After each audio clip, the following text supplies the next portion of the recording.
Lente do Samba, chegando aqui em mais uma edição na TV Santa Maria, aqui com vocês, Marcelo Cabala. Lembrando que estamos aqui todos os domingos às 22 horas na TV Santa Maria, também no nosso canal no Spotify, também no YouTube. Nos acompanhe lá no Instagram Lente do Samba, que por lá postamos os convidados e as convidadas aqui do podcast Lente do Samba. Chegamos aqui com o apoio da Verde Mugo, inclusive aqui o Henrique me deu esse adesivo para divulgar a nova camiseta deles, então acompanhe lá no Instagram da Verde Mugo, peça a sua camiseta nova, também versões masculinas e femininas da Verde Mugo, a nova camiseta então disponível já da Verde Mugo, também apoio da cerveja Mata Leão, também apoio do Sérgio Silva, o Sérgio, presidente da Vila Brasil, também apoio da Unisme e também da Cunha Advogados e da produtora cultural Yara Druzian. E assim chegamos em mais uma edição do podcast Lente do Samba. Hoje aqui com a minha convidada, a Mônica Borba, professora de dança da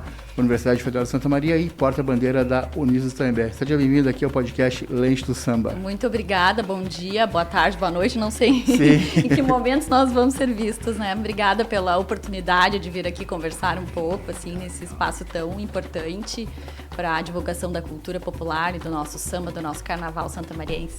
Bacana. Até que enfim, né, conseguimos achar uma data, que às vezes os convidados ou convidadas têm seus compromissos, né? Mas enfim, conseguimos, muito bacana a tua presença aqui no podcast hoje. Para a gente depois chegar um pouco mais especificamente no carnaval e no samba, né? Tu hoje está professora de dança na universidade, então conta um pouco pra gente esse teu envolvimento com a dança e depois, mais pra frente, tá chegando na Unisos Tremembé. Tá. Tem que começar pela dança mesmo, porque a dança que promove esse encontro hoje aqui, Sim. né? Eu comecei a dançar muito pequena, com 3 anos de idade. Eu sou natural de Pelotas, assim, com muito orgulho. Eu sou apaixonada por Pelotas. Gosto de dizer sempre que é a cidade mais negra do interior do Rio Grande do Sul, né? Que tem uma cultura fortíssima, como reflexo da sua história, né? Uma negritude muito forte, muito intensa, né? Com muita produção. E o carnaval, né? Como não poderia faltar, né? Como uma manifestação genuinamente de povo e povo preto. Então, eu sou natural de Pelotas, de uma Coab muito grande lá, chamada Guabiroba, que é muito conhecida. E meus pais são de outra cidade, né? Muito comum, pessoas que foram estudar em Pelotas e se fixaram lá, né? Como acontece aqui. Sim, sabe, quando eu fui lá em Pelotas, eu não conheci muito da cidade, até a parte do centro ali, a praça onde faz a Feira do Livro, os casarões ali, tudo, mas eu conheci mais a parte da região do Bar do Quadrado ali, sim, na beira do rio, sim, a gente fez um festival lá, Bárbara. eu toquei uma noite com o DJ, então os lugares que eu lembro é isso, lembro a praça ali e o Quadrado. Pelotas é uma cidade muito interessante. Sim, e é curioso assim, né, essa questão como é forte a questão da negritude lá, né? Eu acho que é a cidade mais forte do estado, né, que tem essa expressão, com né? as religiões de matriz africana, Sim. muito fortes, carnaval, o choro, né, o samba. O tambor também, né? O tambor de Supapo, que é daquela região ali, Sim. né? Tem até um documentário muito legal que foi lançado em 2010, 11, que conta a história O do Grande Tambor. Isso, muito legal. Muito legal, né? Então eu venho desse lugar Sim. incrivelmente negro, né? E então os meus pais são de 2 lugares bem diferentes, assim, Bagé e Santa Vitória do Palmar. E se conheceram lá, então eu tenho essa origem do campesina, fronteiriça, né, misturada. E pequena comecei a dançar balé numa escola bem conhecida na cidade, da escola de Cléia Ferreira de Souza. E eu comecei a dançar aos 3 anos de idade, porque a minha avó disse que eu tinha que ser bailarina, que eu tinha um jeito de bailarina, imagina, com 3 anos. E nunca mais parei de dançar, então aí vou fechar dia 1º agora, 40 anos de dança, né, sem parar de dançar. Então comecei a minha formação no balé nessa cidade e nessa escola.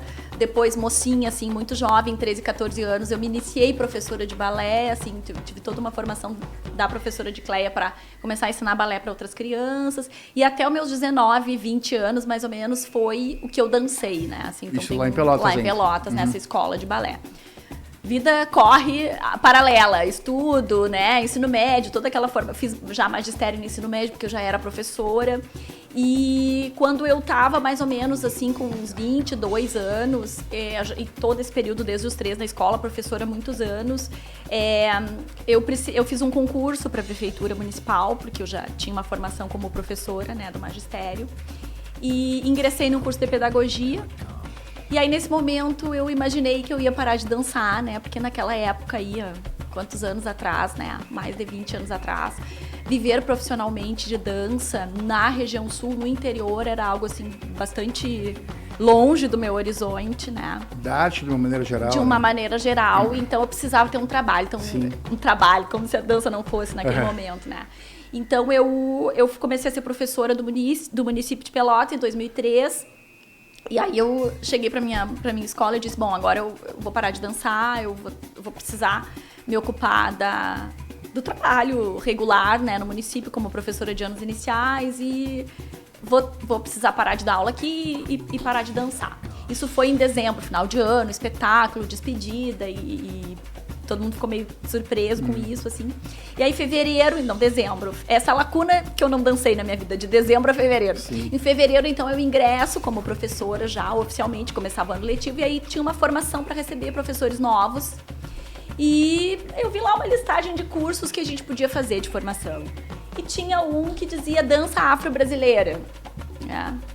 Eu pensei assim, bom, é a única coisa de dança que tem aqui, né? O resto era alfabetização, ensino de matemática, enfim, né? Formações para professores de educação básica. E aí eu me inscrevi. E cheguei nessa aula.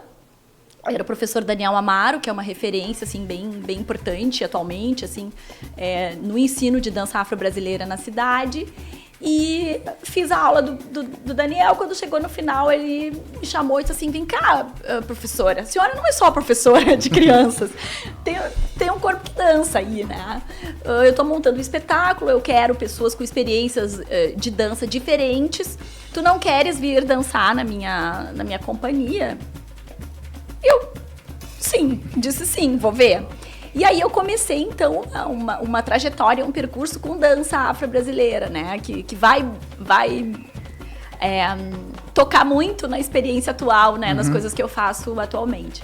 E aí eu comecei a dançar ali na companhia com o Daniel Amaro. Foi um longo processo, assim, de ressignificação e de aprendizagem, né? Daquelas danças que estão na minha origem como mulher negra. E toda aquela relação viva ali da cultura negra na cidade de Pelotas. E esse corpo meu que estava todo clássico, né? Da bailarina ali desde muito pequena. E eu começo a dançar nessa companhia, tive experiência com outros grupos também, de dança contemporânea, de jazz da cidade, porque aí eu comecei a fazer outros trânsitos, né? Nesses períodos, assim, eu tive alguns momentos de relação com o carnaval, mas eu costumo dizer que eu não pertencia à comunidade da escola de samba. Eu fui pertencer a uma comunidade de escola de samba a partir de 2022, 2023, quando eu começo a fazer parte da Itaimbé. Olha só o caminho todo, né? Sim. Então, teve alguns momentos, como eu dançava em grupos de dança da cidade, eles contratavam, olha, precisamos de uma ala coreografada com bailarinos para fazer tal performance, né? Então, a gente ensaiava lá no nosso contexto da escola, da academia, e participava do desfile. Mas não integrava, né?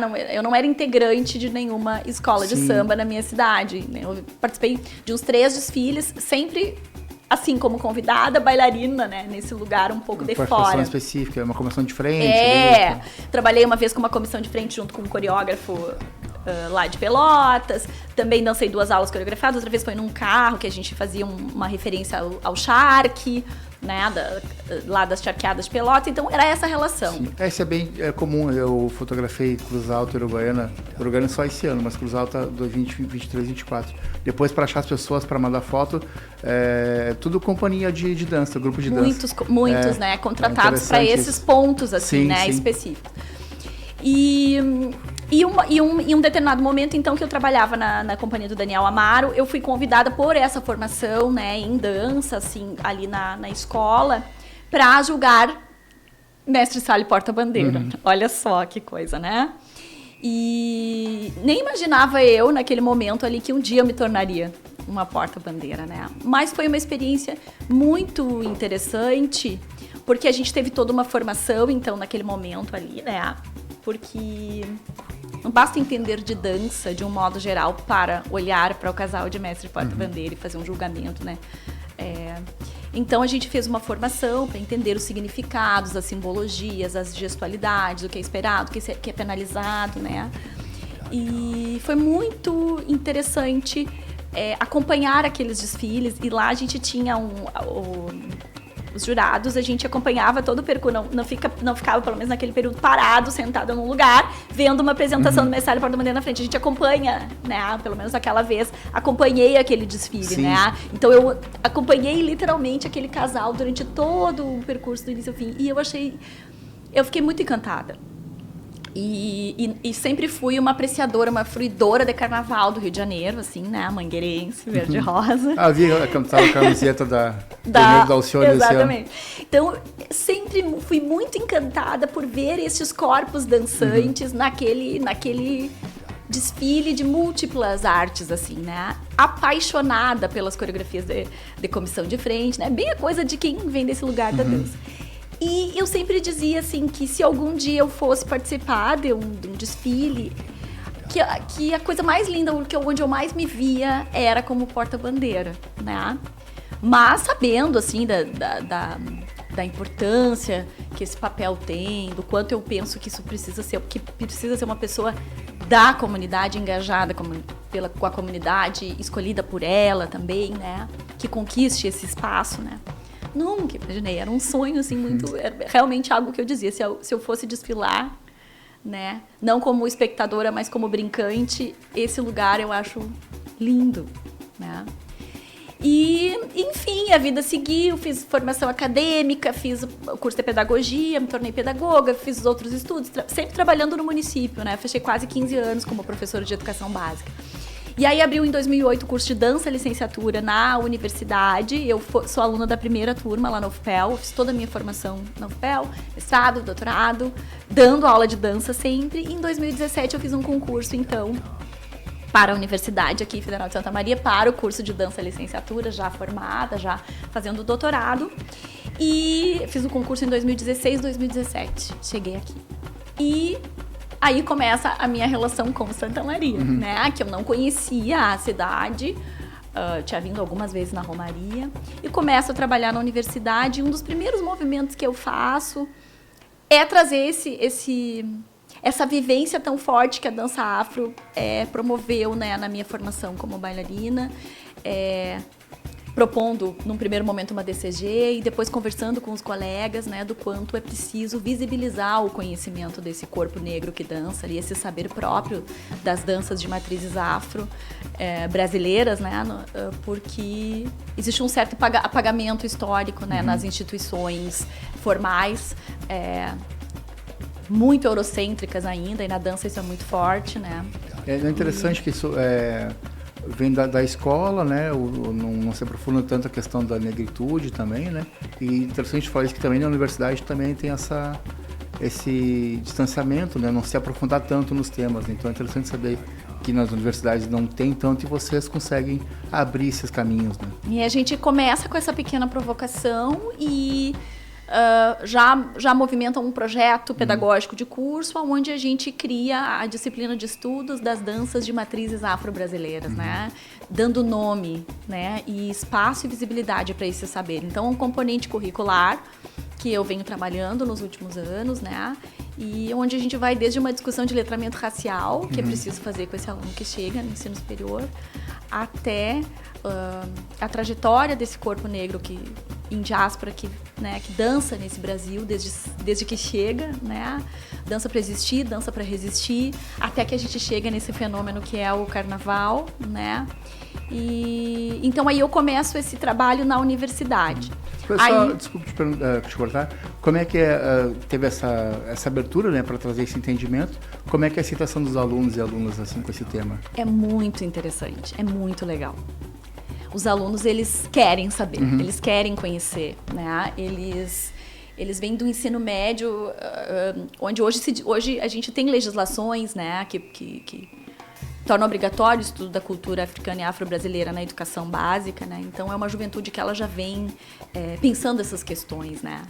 E é muito novo para a maior parte deles, sim, esse jeito de dançar, esse jeito de se mover, né?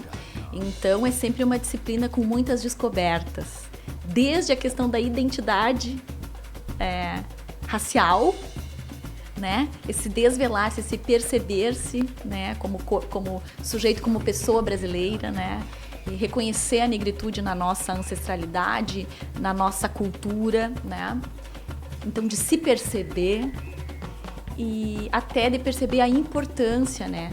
De trabalharmos com esses conteúdos para autoestima, empoderamento e reconhecimento das crianças negras, né, na escola e na luta antirracista, né? Então a gente discute a luta antirracista, o papel da educação e da arte na luta antirracista, trabalha artisticamente, né, pensa pedagogicamente, é muito legal e é uma disciplina assim que a gente já percebe que fez muita diferença no processo de formação. Bacana, o Jesse, teu parceiro de dança lá, o mestre sala contigo na Unis também, ele falou sobre isso, só que ele falou bem rápido assim e fala bastante também, me deu uma tonteada assim, uma hora que ele despede bastante informação, foi muito legal com ele assim, mas eu esqueci de perguntar como que era essa questão da aceitação, né, saber, né, que está sendo bem aceito abrir essas discussões, né, e isso também, a cultura negra, a dança afro-brasileira também está dentro do carnaval, né? Com certeza. Então, de certa forma, vocês conseguem também, nessa questão da dança, dessas discussões, colocar o tema carnaval também, né? Com certeza, né? E refletir também sobre as contribuições que as pessoas que estudam dança podem levar para o carnaval, ao mesmo passo que a comunidade do carnaval tem muito a nos ensinar, né? Com a sua forma de organização, com o seu saber em dança, né? Com esse espírito, né, que é necessário para uma escola de samba estar de pé, né, de resistência, de solidariedade, de comunidade, né? Então, a gente tem uma carga horária da disciplina que ela é prática extensionista, né? Ou seja, é para ir para a comunidade e é para conversar com a comunidade. E a gente tenta fazer pontes com esses espaços de resistência negra da cidade, né? Para que esse conhecimento ele seja o mais vívido possível, assim, nessas discussões que a gente está tendo ali. Então, esse semestre, por exemplo, eles têm uma tarefa que eles vão visitar territórios negros da cidade de Santa Maria, né? Então tem um pessoal que está interessado em ir para as escolas de samba, outros vão lá encontrar o pessoal da Vila Resistência, outros na associação de capoeira e essa é a ideia, né? Aproximar esses saberes da universidade, da comunidade, né? E dá para também criar eventos e situações que isso tudo se encontre, como foi o Café Cultural, o último que teve agora, né? Que foi uma das organizadoras, que tinha capoeira, tinha dança, exatamente. A bateria da escola tocou, né? E foi a da homenageada, esqueci o nome, desculpa. Mercedes Batista. Isso, que era o tema né? Era o dia, aquela que criou, né? O dia da dança afro-brasileira foi uma provocação sobre a existência dela, né? Isso. Então, vou fazer para a gente não pular e depois para falar do como que eu chego no dia 18, posso falar então isso. Então eu chego em Santa Maria, começo esse trabalho na universidade, o Odailson, que já veio aqui, né, o professor Oda, meu colega, já tinha uma história com a Itaimbé. Ele foi, eu não lembro se ele fez um enredo ou se ele fez uma comissão de frente que foi vitoriosa, foi o 2015, último... Isso. Que foi o último carnaval. Isso, porque o prof. Dele chegou em Santa Maria antes de mim, né? Nós somos muito parceiros de trabalho, fazemos várias coisas juntos. Eu tô fazendo um ciclo, né? Tu, ele, o Jesse. E aí o Oda, o pessoal ali, Mirella, Edson, né? Retomando após a pandemia, né? Esse espaço de resistência, tentando ali reorganizar e conseguindo com muito mérito, porque eu acho incrível, assim, o trabalho dessa dupla, são bárbaros, né? E aí eles chamam o professor Odailson para conversar, porque começam a reagrupar pessoas envolvidas ali com a comunidade, e nessa conversa rola o papo mestre sala e porta-bandeira, né? A escola está se reestruturando, estamos nos reorganizando. E o Oda já tinha ouvido de mim essa frase, se um dia eu for esse sonho antigo, né? Brincante de uma escola de samba, eu teria muito, muito orgulho de ser porta-bandeira. E aí eles estão nessa conversa e o Oda disse assim, mas eu tenho uma porta-bandeira, vocês têm que conhecer a professora Mônica. E aí ele retorna dessa reunião e diz, olha amiga, aconteceu isso, isso e isso, tu é a porta-bandeira da Unis do Itaimbé. Como assim? Mas né? Como assim? E aí, então, eu vou até Itaimbé e esse encontro acontece, né? E eu passo a fazer parte dessa comunidade, né? Desse espaço, desse coletivo que nos fortalece, que nos inspira, né? E aí, nessa convivência, nesse contato, nesse dia a dia, aí eu fui aprender. efetivamente o que é uma escola de samba, né? Porque ali é que realmente acontece, quando a gente faz parte da comunidade da escola. Mas não tinha mestre-sala. Não tinha mestre-sala. E aí estamos nessa, vamos ver quem, vamos convidar. Mas a gente estava na iminência da chegada do GS, que foi um professor que fez concurso para a área da cultura popular, né? E que já demonstrou ali durante a prova que ele vinha com essa expertise, com essa relação com o carnaval. E eu comentei com o pessoal do Itaimbé, olha, não chegou ainda, mas vai chegar. Sim, ele contou aqui que desde criança participava do carnaval lá no interior de São Paulo. Isso, ele tem toda uma história depois ali. Depois Santa Catarina. Exato, e ele transita muito, né, se desloca muito, então ele tem uma visão de carnavais, assim, bem plural, né, de diferentes lugares. E aí ele chegando, eu lembro muito desse primeiro dia, assim, que nós nos encontramos, ele não teve muita escolha. Nesse primeiro dia, assim, que a gente foi começar a se preparar, né? Porque por mais que eu soubesse, que eu admirasse, que eu visse vídeos, que eu tivesse julgado, inclusive, o carnaval, nada é igual à experiência de portar o pavilhão. Sim. De experimentar no corpo mesmo, né? De se apresentar com uma bateria. Fazer, né? E aí, então, a gente começa a treinar, literalmente, né? A aprender como que a gente carrega esse símbolo de tanta importância, né? Aí pesou, sabe, Marcelo? Pesou a responsabilidade, né? Do papel que a porta-bandeira representa, né? Eu sou muito grata por essa oportunidade, por essa confiança, né? Eu, uma pessoa iniciada no Carnaval pela Itaimbé, posso dizer isso, né? Porque ali é que realmente, nesse pouco tempo, essa experiência se adensou, né?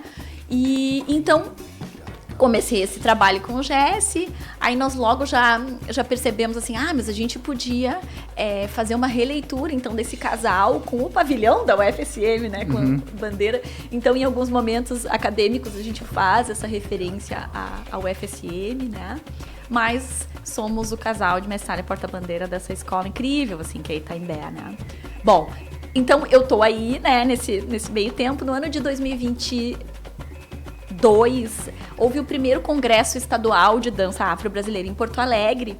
E como eu já estava, né, nesse trabalho com a disciplina e mobilizando isso no curso, eu fui para o congresso.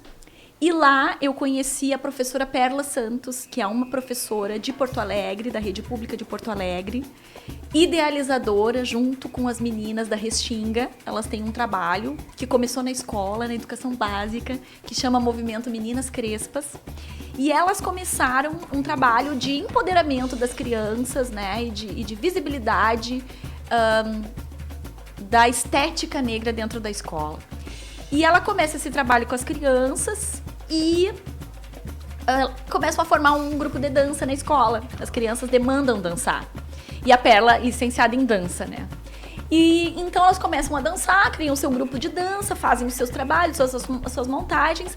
E a Perla conta que as crianças nunca eram convidadas para participar das celebrações da cidade do dia 29 de abril. Dia 29 de abril é o Dia Internacional da Dança, em homenagem a Noverre, que é um mestre, um pensador da dança francês, né?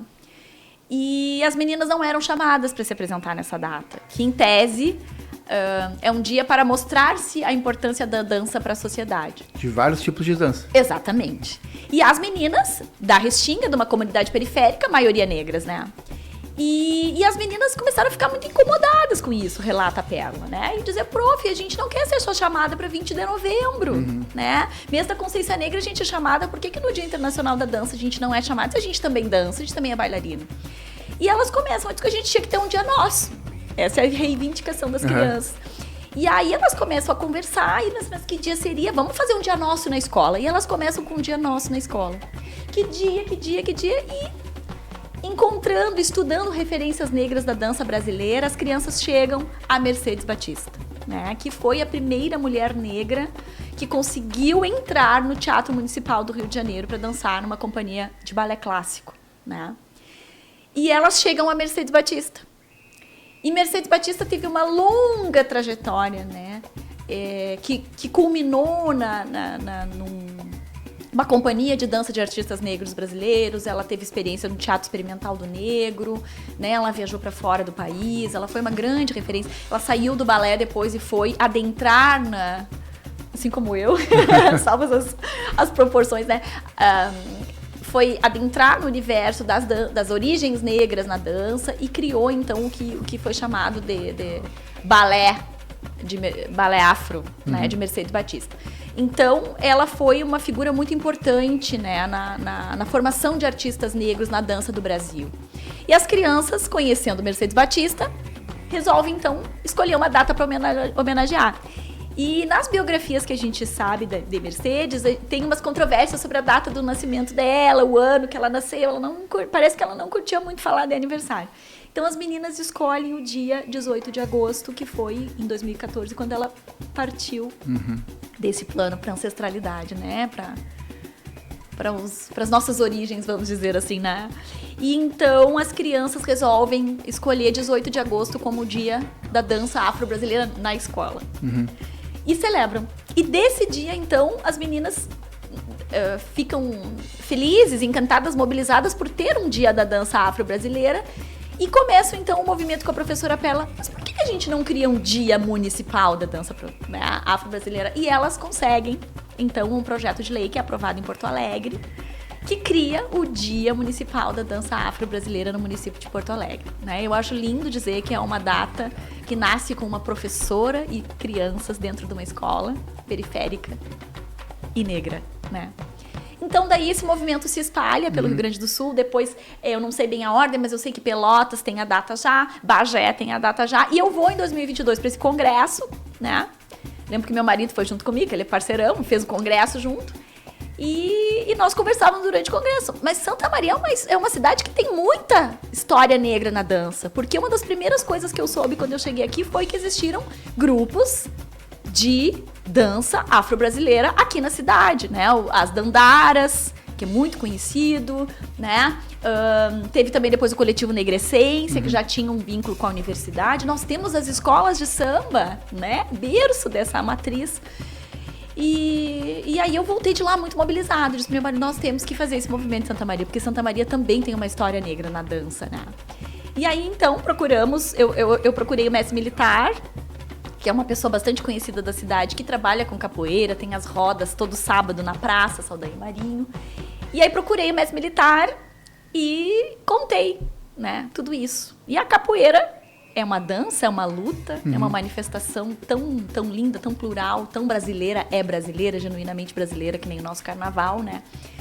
E o militar abraçou a ideia, não, vamos fazer. E procuramos, então, um mandato, né, naquele momento ali, que abraçasse a ideia, e a vereadora, na época, Ellen Cabral, encaminhou, então, um projeto de lei que foi aprovado por unanimidade, né? Foi muito bonito o dia da aprovação, estavam alunos do curso de dança lá e comunidade de diferentes coletivos negros da cidade. Então, nós temos, desde o ano passado, o Dia Municipal da Dança Afro-Brasileira, de 18 de agosto, também em Santa Maria. Bacana, que legal. E aí, esse foi o segundo ano, esse evento que tu tá falando. Fiz toda essa volta pra chegar no... Que foi na Uniso Tembele. E aí, então, nós tivemos o primeiro ano. Sim. Que foi uma celebração muito bonita na Câmara de Vereadores, com a presença da Perla. Foi muito especial, assim, foi muito lindo. Ela fez uma performance em homenagem a Mercedes Batista. E aí, quando chegou 2024, nosso segundo ano, né? O que vamos fazer? Como vamos organizar? E eu digo que a Itaimbé, ela abraçou o dia da dança afro, né? Porque o dia não é da Mônica, não é do militar, não é da vereadora, é municipal. É nosso, é dessa cidade negra que tem tanta dança também, né? E aí, então, já desde a votação, a Itaimbé estava, o pessoal de outras escolas também estavam presentes, o pessoal da Vila, o pessoal da Mocidade, Arco-Íris, se eu não me engano, também estava presente. E aí, nesse segundo ano, a Itaimbé, o pessoal da Itaimbé, Mônica, vamos organizar aqui o dia, era o dia do vizinho, ia ser o dia do vizinho. Sim, o dia do vizinho foi para outro domingo, Vamos fazer o dia do vizinho temático.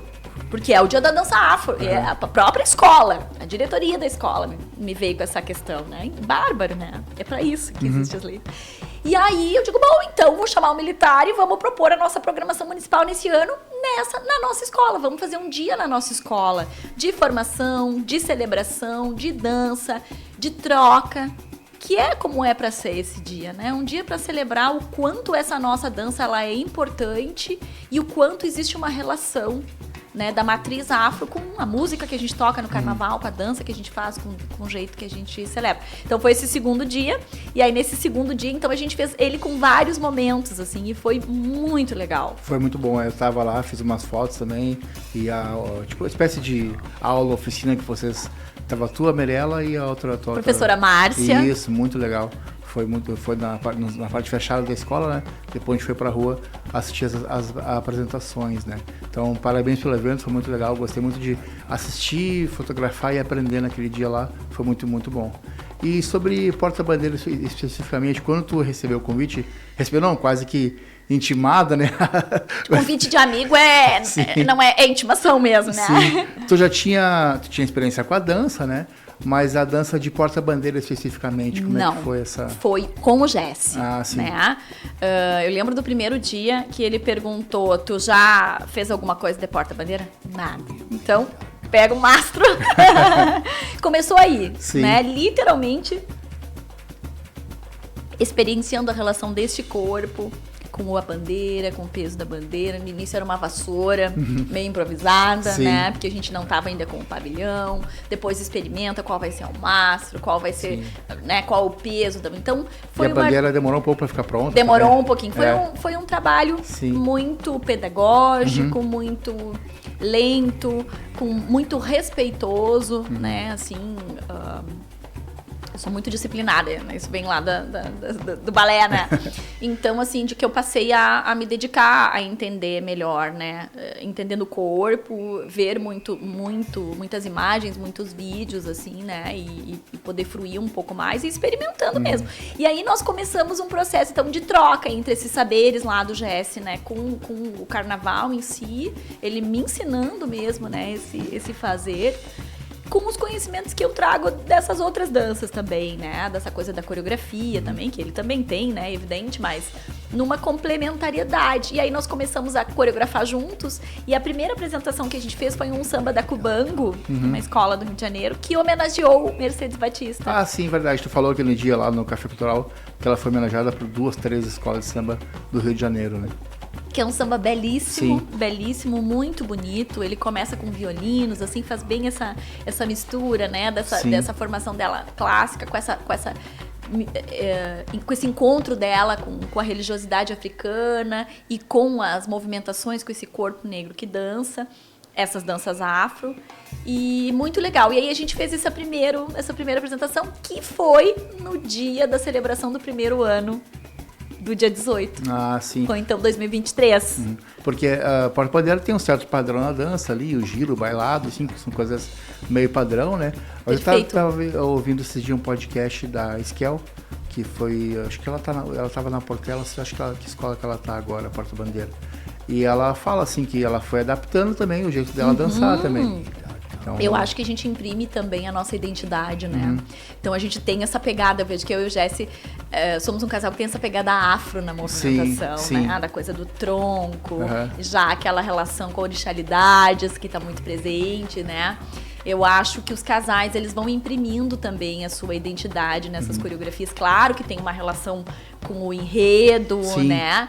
Mas tem também essas identidades que vão se construindo. Então, daquelas bases, daquelas movimentações, dos giros, das movimentações básicas, a gente vai construindo essa ideia coreográfica, né? E a gente gosta de relacionar essas movimentações com as sonoridades, com as nuances do samba, com a própria letra, né? Então, depois a gente dançou aquele samba nas asas de um sonho, né, da Itaimbé. Então a gente fazia toda uma analogia a balés que tem a relação de pássaros, porque tem essa coisa dessa movimentação mais leve do Mestre Sala e Porta-Bandeira, que remete um pouco ao cortejo, né? Alguns detalhes lembram um minueto, né? Então a gente trabalhou, lembro assim, o Pássaro Azul, que é um clássico, né? Movimentos de asa. Então é muito lindo a gente ir empregando essas outras diversidades de estéticas dentro daquele trabalho ali, né? Eu vi vocês em 2 momentos. Ano passado, né, quando vocês foram divulgados, né, foram lançados, né, estreados na escola em novembro do ano passado. e depois naquela noite com a Rouxinóis, né? Que foi dia 13 de janeiro. Janeiro, isso. Claro, tinha toda a tensão daquela primeira noite em novembro, né? Mas na segunda noite vocês estavam bem mais leves, mais soltos, né? Então eu achei muito legal. A primeira por ser o lançamento de vocês, mas aquela noite da Rouxinóis vocês estavam muito mais soltos, mais tranquilos, mais leves, né? Foi muito legal. Imagina, né, Marcelo, a gente que sabe a simbologia que tem, né, do casal de mestre-sala e porta-bandeira, do significado do pavilhão para a comunidade, a responsabilidade. Sim, sim. Né? Então, mesmo tantos anos de dança, aquela situação ela foi única para mim, né? E sim, a gente também estava se familiarizando. Nós nos conhecemos praticamente, porque o Jess chegou e nós começamos a dançar junto pro casal de mestre-sala e porta-bandeira. Então, nós nos conhecemos nesse lugar aí, né? Interessante, sim. né? Compondo essa ideia de dançar junto e de ser mestre-sala e porta-bandeira. Então, aquele primeiro momento foi uma noite para nós. Assim. Então, a responsabilidade, ela triplicou, né? E a escola foi generosíssima, cuidadosa, como sempre. Você estava passando umas fotos ali com a Vera. Ai, que legal. Foi porta-bandeira da escola por 20 anos. Maravilhosa, né? Ela. Tem algumas fotos de vocês, tu e do Jess ali. Que legal. Essa foi a noite com a Rouxinóis. Isso Mas mesmo. tem as fotos também do dia lá de novembro do ano passado. E durante o teu processo, assim, dessa, né, depois que tu foi confirmado que tu ia ser porta-bandeira, tu chegou a assistir outras porta-bandeiras de referência para pegar uma referência, claro, criando o teu próprio estilo, mas assistindo outras mulheres também. Sim. Não uma em especial, sim, assim, sim. né? Mas muitas. Porque aí é que a gente consegue perceber isso que eu te falo da identidade, né? E eu gosto muito de assistir os casais da Mangueira, porque, evidentemente, sim. né? Tá Cintia agora, né? Isso. Desfiles, né? Principalmente o desfile, assim, porque é diferente, né? Quando tu vê uma apresentação para uma atividade pontual, para um evento na escola e quando tu vê no desfile. Veja bem, eu nunca desfilei como porta-bandeira, né? Não temos carnaval, né, Marcelo? Sim. Não tive essa oportunidade. Estamos sem carnaval de rua, né? O pessoal tá lutando para ter. E então é diferente, né? Sim. E sim, isso é muito importante porque essa experiência e o casal, quanto mais tempo ele dança junto, mais belo, qualificado, livre, espontâneo, sim. né? Estético, fica esse verdadeiro, genuíno, assim, né? Então, sim, eu comecei a assistir muito tudo. E eu acho que isso é essencial, né? Eu sempre digo que é muito importante a gente saber o que veio antes, né? Sim. A gente tá aqui, mas quanta trajetória, né? Quanta história tem antes disso, assim. E para mim foi muito importante perceber na trajetória da Mercedes Batista, né? Tu perguntava de referências, esse caminho que ela fez, né? E essa relação que ela foi construindo com o carnaval, né? Quanto ela aprendeu e quanto ela qualificou o que ela já fazia, né? Se aproximando do carnaval, né? Sim, e você chegou na Ulisses Lambert num momento importante, num momento de retomada da escola, né? Porque teve a mostra cultural que foi em 2022 na Gari, que algumas escolas apresentaram, Arco-Íris, Vila Brasil, Mocidade e Camobi, que se apresentou na Noite Cultural 26 de novembro de 22. A Ulisses Lambert não se apresentou porque estava nessa reestruturação, né? Mas logo depois, em dezembro, dia 17 de dezembro, teve a noite de retomada de eventos da escola, que foi fotografado também. E agora, depois daquela noite, 17 de dezembro, 22, não sei se estava nessa noite também.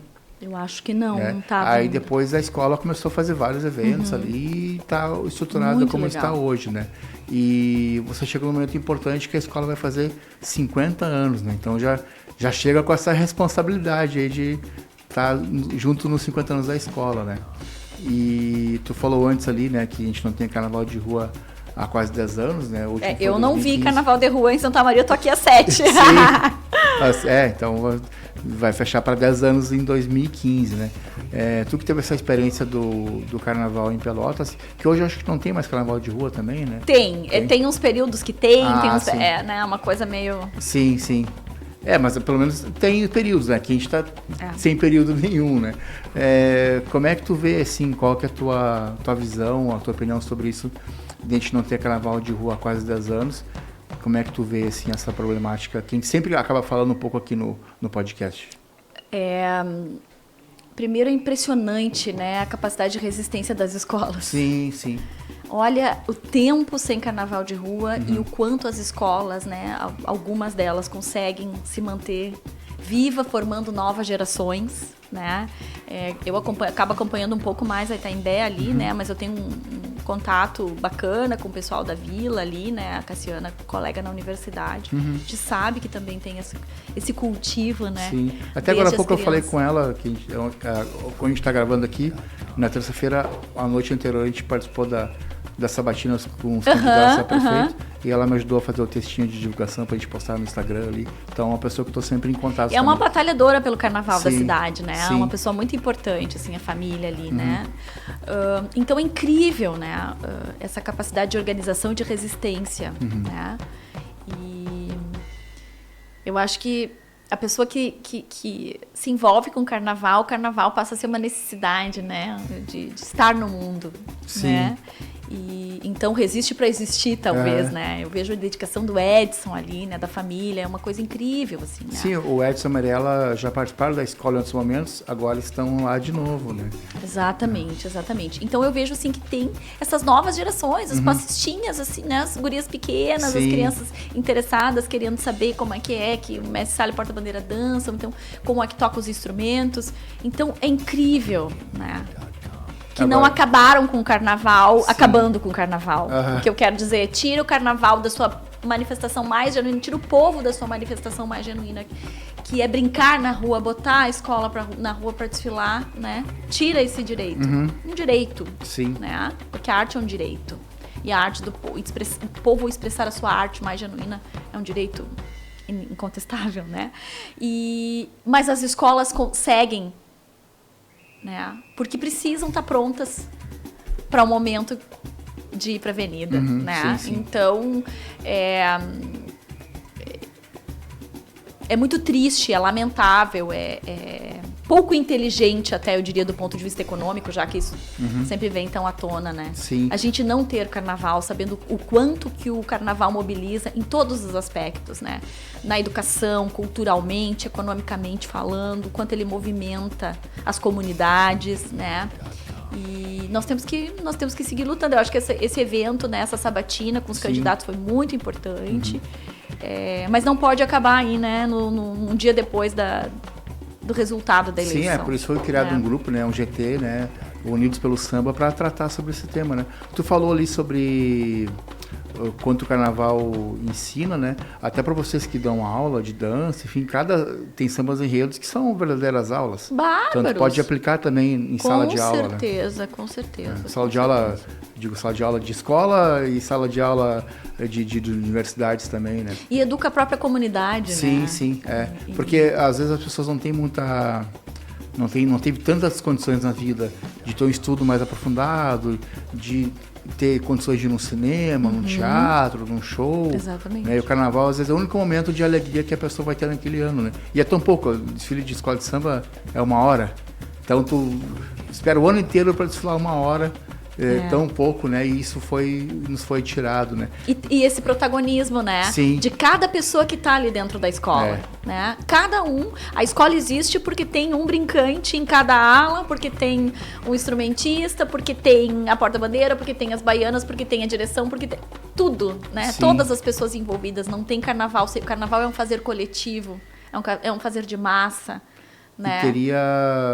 Eu tenho levantando um pouco esse assunto aqui nas últimas edições, no momento que a gente está hoje, vendo as escolas se reestruturando, a Vila Brasil, Unidos, outras escolas, a Mocidade, outras escolas também, teria tudo para desistir, né?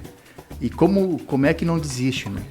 Isso é um tema que eu tenho achado importante, sim, da resistência, né, de querer continuar. A gente vê os grupos aí, a própria Unidos também agora criou o grupo aí, já existiu o grupo, mas agora só ele tem um nome que está mais publicizado no Instagram, que é o Companhia de Passistas da Unidos Itaimbé, né? E a Vila Brasil também tem o grupo de passistas. Então a gente pode ver ali a história das pessoas que passaram pela escola e também mostrando como as escolas estão hoje nessa parte das passistas, né? Então, cada vez mais está se criando meios de se manter resistente, criando essas novas ideias, mostrando como é que funciona. E a gente tem que botar o bloco na rua, literalmente, sim, né? Então, assim, sim. eu acho que esses coletivos, eu tenho percebido um movimento muito interessante, que é a Gica, né? A nossa rainha, que é responsável por essa ala, né? Levar as meninas com coreografias para festivais de dança. Sim. A Mirella comentou isso no dia 18. Não se via referência a carnaval nesses eventos de dança que vão para o teatro, né? Então, temos que seguir nos impondo, né? Nesse bom sentido, mostrando estamos aqui, estamos de pé, estamos prontos, né? E reivindicar por recursos para que essa arte tão importante possa seguir se desenvolvendo e possa desenvolver belos carnavais, né? Vontade e pessoas qualificadas para isso tem na cidade, a gente sabe, né? Sim. Até tu falou da Chica, né? Hoje, coincidentemente, a data que a gente está gravando, então vai passar um pouco da edição, né? Mas depois ela vai assistir aqui a participação tua. Então fica o meu parabéns para ela aqui também. Uma pessoa que eu admiro muito, que ela tem feito pela dança em Santa Maria, no Carnaval especificamente, ensinando as crianças lá na escola. Então é uma pessoa que eu tenho uma admiração muito forte, assim, e sou muito fã dela, do trabalho que ela faz.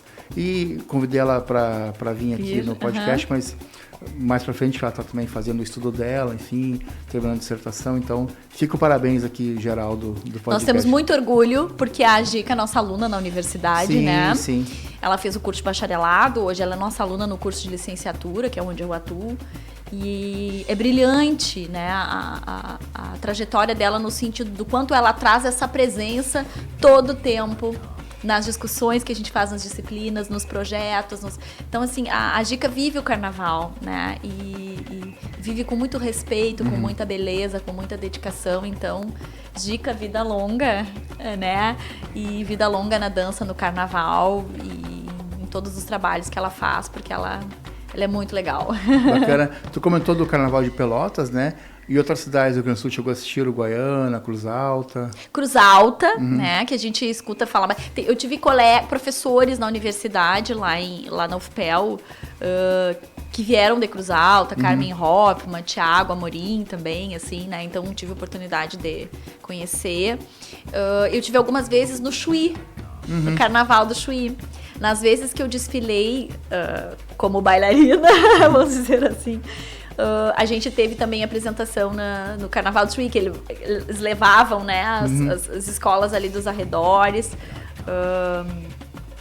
Porto Alegre eu nunca fui, assim, sempre assisti, né, de casa nunca fui, assim. Agora eu tô com uns planos aí de fazer umas formações no Rio de Janeiro e transitar um pouco mais nesse lugar da porta-bandeira mesmo. Sim, e tal, né? Mais específico. Sim, eu citei Cruz Alta, Uruguaiana, que é a cidade que eu fui, hoje, né? Que eu fui, mas Porto Alegre também está retomando o carnaval. Esse ano foi muito bom assistir pela TVE, sim, pelo YouTube ali, muito legal. Então, uma cidade que voltou a ter um carnaval forte, que foi um tempo meio bagunçado, sim, assim, com problemas de estrutura. Tem 2 ligas, enfim. E a prefeitura, na época, não estava dando apoio, agora a prefeitura de lá tá apoiando, né?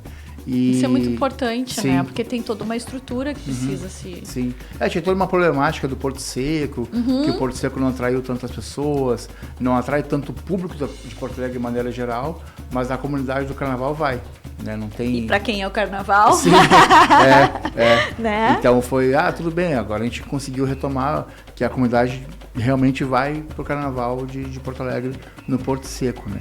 E no Rio de Janeiro já chegou a assistir o carnaval lá? Ao vivo, não. Sim, você falou da Mangueira. Não. Esse é um projeto, eu tenho uns projetos futuros, né? Assim como eu tinha o sonho lá que eu dizia assim, algum dia... Eu sempre digo, um dia eu quero ir na Mangueira, mas eu quero ir na escola, eu quero ir na quadra, né? Mas eu nunca tive essa oportunidade, não tive ainda essa oportunidade, né? Tá na minha lista de coisas que eu tenho que fazer. Eu tenho 43, tem um tempo ainda, eu acho, pra dançar. Sim. Tu falou de porta-bandeira, né? A Cíntia veio ano passado, desfilou numa escola em Cruz Alta, não lembro qual foi agora. Foi na Gaviões, não lembro agora que escola ela desfilou. Então foi muito legal, eu tinha assistido ela na TV 2 semanas atrás. Mas é outra coisa, né? Ver ela ali ao vivo, ali foi muito legal. Poder fotografar também, depois eu mandei a foto pra ela, enfim, foi muito legal. Um contato bem interessante. Assim. Nada substitui essa experiência de fruição ali, né? Corpo a corpo. E por mais que a gente tenha uma experiência bonita assistindo pela televisão, né? Sim. Nada é comparável àquele momento ali, a energia daquele momento, as sonoridades, tudo que acontece ali, né? Então eu imagino que tenha sido incrível. Pude ver também a Dandara, né? Que é neta do Martinho, na Unidos do Beco. Por 2 anos eu vi ela, e a Seminha Sorriso lá em Uruguaiana, pela Roxinóis. Então, e para nós que a gente faz parte da mídia, a gente faz cadastro para fotografar o carnaval pelas ligas de escola de samba. Sim, tu poder assistir acesso de dentro da avenida ali, da pista, muito legal. Então foi uma experiência incrível. E agora chegando quase no final aqui da nossa participação, né? Como eu falei antes, né? Ano que vem a Unidos faz 50 anos, né? E por sorte, né? Que sorte que agora que a Unidos tem uma porta-bandeira que vai estar junto nos 50 anos da escola. Então, muito importante, tu e o Jesse, né? Como ele mestre sala, casal, então muito legal. Que aí vai comemorar junto esses 50 anos da escola, e eu quero trazer outras pessoas da Unidos aqui para falar sobre isso também. E agora chegando aqui quase no final da nossa gravação, no final do programa a entrevistada pode fazer uma pergunta para mim aqui no final da nossa edição de hoje. Uma pergunta? Sobre o carnaval, meu Deus, sobre o samba, não pensei sobre isso. Já sei. É. Se tu fosse criar um enredo, qual seria? Sobre Santa Maria? Não necessariamente. Se eu fosse botar uma escola na avenida aí, que enredo que tu... Olha, tu falou... Qual temática? Sim, tu falou da Mangueira. A Mangueira cometeu uma injustiça, até hoje não foi paga. Eles tentaram pagar essa justiça, mas foi de forma junta ali. Nunca teve um enredo pro Cartola. Teve agora em 2022, que foi o Jamelão, o mestre delegado, que era mestre sala da escola, e o Cartola. Mas o Cartola estava junto ali, mas não o enredo pro Cartola em si. Como a Vila Isabel já fez pro Noel Rosa, né? A Portela fez pro Paulo da Portela. Então, para Clara Nunes. Mas pro Cartola em si a Mangueira nunca fez. Então acho que a Mangueira tá devendo esse enredo aí. Porque eu sou muito fã do Cartola. Tem uma biografia dele que eu gosto muito, tem um documentário muito bom, que é o documentário sobre ele, que é Cartola, Música para os Olhos, que conta a história dele. Já assistiu esse? Não. É muito bom. Bonito nome. Tanto conta a história dele, do tempo que ele nasceu até ele morrer, como é que foi a relação do Brasil com o samba. Então passa desde os anos 20 lá, desde quando o samba não era termo ainda, que o termo samba foi criado em 29 pelo presidente, na época ainda, Getúlio Vargas, porque ele queria que o Brasil tivesse uma música que fosse a nossa identidade. Então o que a gente vai criar? Aí vamos criar o samba, dizer que o samba é a nossa identidade cultural. Então a partir de 29 foi criado que o samba era a nossa música, né? Assim como tem o jazz, o country nos Estados Unidos, enfim. Então em 29 foi decretado que o samba seria a nossa música de identidade. Então desde lá, por isso que desde que o samba é samba, que a gente tem a música do... Desde que o samba é assim. Do Caetano. Essa Cantando eu mando a tristeza embora. Então, inclusive, essa versão tem uma versão muito boa com a Beth Carvalho. Né? Maravilhosa. Legal. Então, por isso que ele criou essa música também. Desde que o samba é samba, com essa referência de 29. Esse período histórico. Então, por isso que teve depois a abertura dos anos 30 ali, a época de ouro do rádio também, tem um pouco a ver com isso também. Então, acho que a Mangueira deve esse enredo ao Cartola, porque ele que criou a Mangueira, né? Escolheu as cores, inspirado no Fluminense, que ele, né? O Fluminense tinha as cores também da Mangueira, enfim. Ele viu o Fluminense, fez as cores parecidas, então quase iguais, né? Então, acho que a Mangueira deve esse enredo aí. Tá uma baita ideia, hein? Sim. E quem que tu indicaria para participar aqui do podcast? Quem que tu quer ver sentado ou sentada aí onde tu tá agora? Nossa, tem tanta gente, né? Mas eu acho que a nossa vice-presidenta. Sim. Mirella. Sim. Eu acho muito bonito o trabalho que eles fazem ali na parceria, na dupla, né? E acho ela uma pessoa muito interessante, assim, muito dedicada, que tem essa história de mãe, né, também. Sim. De acompanhar a filhota pequena, além de Fuliã e além de hoje, né, a nossa vice. Mas eu acho que as mulheres têm essa sua importância também muito grande, né, nesses espaços. Sim. É bacana, como eu falei, que agora em fevereiro do ano que vem, dia 25, né? A escola faz 50 anos. Isso aí. Então, é um bom nome, sim. Vou pôr na lista, que a minha lista tá ficando um pouco grande de pessoas, mas legal, quanto né? mais pessoas vêm, mais pessoas Que legal. indicam outros, né? É, muito legal. Então, muito obrigado, né? Foi legal conhecer a tua história. A gente teve pouco contato ali, as 2 vezes que eu fotografei a tua apresentação na escola, novembro e a noite com a Roxinóis em janeiro, e depois lá no dia 18. O Café Cultural, dia da dança afro-brasileira. E fora, assim, conversas de Instagram, WhatsApp, enfim. Sim. Mas a gente nunca tem uma oportunidade, assim, de sentar e conversar, ficar né? de frente a frente, assim, né? De frente a frente porque é podcast, mas poderia ser outras situações em mesa de bar, em café, cerveja, enfim. Mas essa foi uma oportunidade muito legal poder conhecer a tua história lá, vindo desde Pelotas até, né, hoje Santa Maria. Então, feliz que temos uma Mônica em Santa Maria. Muito legal. É muito bom, é um município que me acolheu muito, me ensinou muito, né? E me inseriu no carnaval. Olha que coisa linda. Uma pelotense que se inseriu no carnaval em Santa Maria. E te agradecer, assim, a tua atuação, né? Porque tu é muito importante nesse contexto todo que a gente estava falando do carnaval na cidade, esse movimento que tu faz. É tão importante a gente ter pessoas que registram as nossas apresentações, que registram a história, né? Porque a história, ela, se não fica registrada, ela vai com a memória da gente, né? Sim. Então, esses registros, esses vídeos, essas coberturas que tu fazes, né? Assim, é um grande incentivo para as pessoas que fazem carnaval, né? E é feito de uma forma muito respeitosa, né? Então, te agradecer por isso. Eu tenho fotos belíssimas, as mais bonitas que eu tenho de porta-bandeiras são as tuas. E agradecer por esse espaço também, assim, né? Que é muito significativo para que as pessoas venham contar suas histórias e compartilhar o que estão pensando sobre o carnaval, sobre o samba, esse universo tão especial e tão importante, né? Pra gente. A gente tem falado, lembrar o passado, né? Que é preservar memórias, né? Pensar o presente e projetar o futuro. Né? E o nosso presente já está com bastante memória, então a gente lembra de coisas que passaram e quem está vivendo agora está construindo essa história e deixando essa memória para ser um legado, né, também. Né? Perfeito. Nas Veias Abertas da América Latina, o Eduardo Galeano tem uma frase que ele define história, que ele diz: a história é um profeta com os olhos voltados para trás. Pelo que foi e contra o que foi, anuncia o que será. Né? Então, acho que é mais ou menos por aí, né? Fechamos com literatura. Com referências diversas hoje aqui. É isso aí. Bacana. Tu toma cerveja? Sim. Então, vou deixar o presente aqui do que maravilha. nosso apoiador. Obrigada. Mata Leão. Depois, quando estiver em casa aí... Tá, eu vou compartilhar depois. Santa Maria, a gente faz um dia de frio, um dia de calor. Então, o próximo verãozinho aí, tu já tem uma cervejinha pra tomar. Muito obrigada. Valeu, muito obrigado. Então, até uma próxima edição do podcast Lente do Samba.